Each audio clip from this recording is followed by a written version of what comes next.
യേശുവാകുന്ന നിത്യസത്യവചനത്തിനായി ഞങ്ങൾ അങ്ങയെ സ്തുതിക്കുന്നു. യേശുവേ, അങ്ങയുടെ പരിശുദ്ധാത്മാവിനെ നൽകി അങ്ങയുടെ മാഹാത്മ്യം കാണുവാൻ ഞങ്ങളുടെ ഉൾക്കണ്ണുകളെ തുറക്കണമേ. വചനമനുസരിച്ച് അങ്ങയുടെ സാക്ഷിയായി ജീവിച്ച് നിത്യജീവിതത്തിന് ഞങ്ങളെ അർഹരാക്കണമേ. ആമേൻ.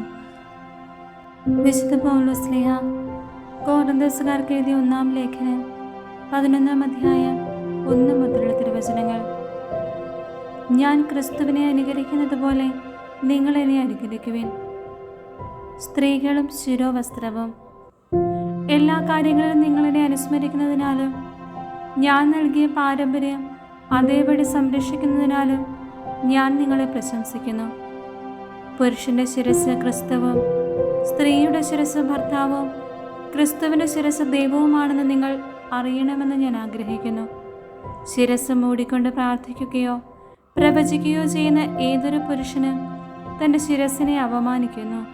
ശിരസ് മൂടാതെ പ്രാർത്ഥിക്കുകയോ പ്രവചിക്കുകയോ ചെയ്യുന്ന ഏതൊരു സ്ത്രീയും തൻ്റെ ശിരസിനെ അപമാനിക്കുന്നു. അവളുടെ തല മുണ്ഡനം ചെയ്യുന്നതിന് തുല്യമാണത്. സ്ത്രീ ശിരോവസ്ത്രം ഉപയോഗിക്കുന്നില്ലെങ്കിൽ മുടി മുറിച്ചു കളയട്ടെ. മുടി മുറിക്കുന്നതും തല ക്ഷൗരം ചെയ്യുന്നതും അവൾക്ക് ലജ്ജാകരമെങ്കിൽ ശിരോവസ്ത്രം ധരിക്കട്ടെ. പുരുഷൻ ദൈവത്തിൻ്റെ പ്രതിച്ഛായയും മഹിമയുമാകിയാൽ അവൻ തല മൂടരുത്. സ്ത്രീയാകട്ടെ പുരുഷന്റെ മഹിമയാണ്. പുരുഷൻ സ്ത്രീയിൽ നിന്നല്ല, സ്ത്രീ പുരുഷനിൽ നിന്നാണ് ഉണ്ടായത്. പുരുഷൻ സൃഷ്ടിക്കപ്പെട്ടത് സ്ത്രീക്ക് വേണ്ടിയല്ല, സ്ത്രീ സൃഷ്ടിക്കപ്പെട്ടത് പുരുഷന് വേണ്ടിയാണ്. ദൂതന്മാരെ ആദരിച്ച് വിധേയത്വത്തിന്റെ പ്രതീകമായി ശിരോവസ്ത്രം അവൾക്കുണ്ടായിരിക്കട്ടെ. കർത്താവിൽ പുരുഷനും സ്ത്രീയും പരസ്പരം ആശ്രയിച്ചാണ് നിലകൊള്ളുന്നത്. എന്തെന്നാൽ സ്ത്രീ പുരുഷനിൽ നിന്നുണ്ടായതുപോലെ ഇന്ന് പുരുഷന്മാർ സ്ത്രീയിൽ നിന്ന് പിറക്കുന്നു. എല്ലാം ദൈവത്തിൽ നിന്ന് തന്നെ.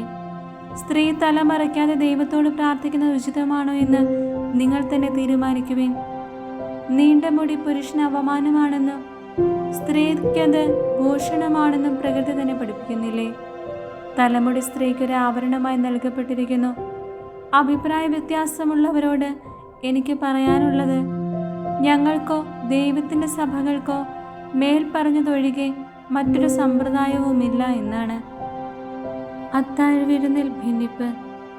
ഇനി പറയാൻ പോകുന്ന കാര്യങ്ങളിൽ ഞാൻ നിങ്ങളെ പ്രശംസിക്കുന്നില്ല. എന്തെന്നാൽ നിങ്ങളുടെ സമ്മേളനങ്ങൾ ഗുണത്തിന് പകരം ദോഷമാണ് ചെയ്യുന്നത്. ഒന്നാമത്, നിങ്ങൾ സഭയായി സമ്മേളിക്കുമ്പോൾ നിങ്ങളുടെ ഇടയിൽ ഭിന്നിപ്പുകളുണ്ടെന്ന് ഞാൻ കേൾക്കുന്നു. അത് ഭാഗികമായി ഞാൻ വിശ്വസിക്കുകയും ചെയ്യുന്നു. നിങ്ങളിൽ യോഗ്യരെ തിരിച്ചറിയാൻ ഭിന്നിപ്പുകൾ ഉണ്ടാകുക എന്നതും ആവശ്യമാണ്. നിങ്ങൾ ഒന്നിച്ചു കൂടുമ്പോൾ കർത്താവിൻ്റെ അത്താഴമല്ല നിങ്ങൾ ഭക്ഷിക്കുന്നത്. കാരണം ഓരോരുത്തരും നേരത്തെ തന്നെ സ്വന്തം ഭക്ഷണം കഴിക്കുന്നു. തൽഫലമായി ഒരുവൻ വിശന്നും അവരൻ കുടിച്ച ഉന്മത്തനായും ഇരിക്കുന്നു. എന്ത്, തിന്നാനും കുടിക്കാനും നിങ്ങൾക്ക് വീടുകളിലല്ലേ? അതോ നിങ്ങൾ ദൈവത്തിൻ്റെ സഭയെ അവഗണിക്കുകയും ഒന്നുമില്ലാത്തവരെ അവഹേളിക്കുകയും ചെയ്യുന്നുവോ? നിങ്ങളോട് ഞാൻ എന്താണ് പറയേണ്ടത്? ഇക്കാര്യത്തിൽ നിങ്ങളെ പ്രശംസിക്കണമോ? ഇല്ല, ഞാൻ പ്രശംസിക്കുകയില്ല. പുതിയ ഉടമ്പടി. കർത്താവിൽ നിന്ന് എനിക്ക് ലഭിച്ചതും ഞാൻ നിങ്ങളെ ഭരമേൽപ്പിച്ചതുമായ കാര്യം ഇതാണ്. കർത്താവായ യേശു താൻ ഒറ്റിക്കൊടുക്കപ്പെട്ട രാത്രിയിൽ അപ്പമെടുത്ത് കൃതജ്ഞത അർപ്പിച്ചതിന് ശേഷം അത് മുറിച്ചുകൊണ്ട് അരുളി ചെയ്തു, ഇത് നിങ്ങൾക്ക് വേണ്ടിയുള്ള എൻ്റെ ശരീരമാണ്. എൻ്റെ ഓർമ്മയ്ക്കായി നിങ്ങളിത് ചെയ്യുവേൻ. അപ്രകാരം തന്നെ അത്താഴത്തിനു ശേഷം പാനപാത്രം എടുത്തരുളി ചെയ്തു, ഇതെൻ്റെ രക്തത്തിലുള്ള പുതിയ ഉടമ്പടിയാണ്. നിങ്ങളിത് പാനം ചെയ്യുമ്പോഴെല്ലാം എൻ്റെ ഓർമ്മയ്ക്കായി ചെയ്യുവേൻ. നിങ്ങൾ ഈ അപ്പം ഭക്ഷിക്കുകയും ഈ പാത്രത്തിൽ നിന്ന് പാനം ചെയ്യുകയും ചെയ്യുമ്പോഴെല്ലാം കർത്താവിൻ്റെ മരണം അവൻ്റെ പ്രത്യാഗമനം വരെ പ്രഖ്യാപിക്കുകയാണ് ചെയ്യുന്നത്. തന്മൂലം ആരെങ്കിലും അയോഗ്യതയോടെ കർത്താവിൻ്റെ അപ്പം ഭക്ഷിക്കുകയും പാത്രത്തിൽ നിന്ന് പാനം ചെയ്യുകയും ചെയ്താൽ അവൻ കർത്താവിൻ്റെ ശരീരത്തിനും രക്തത്തിനുമെതിരെ തെറ്റ് ചെയ്യുന്നു.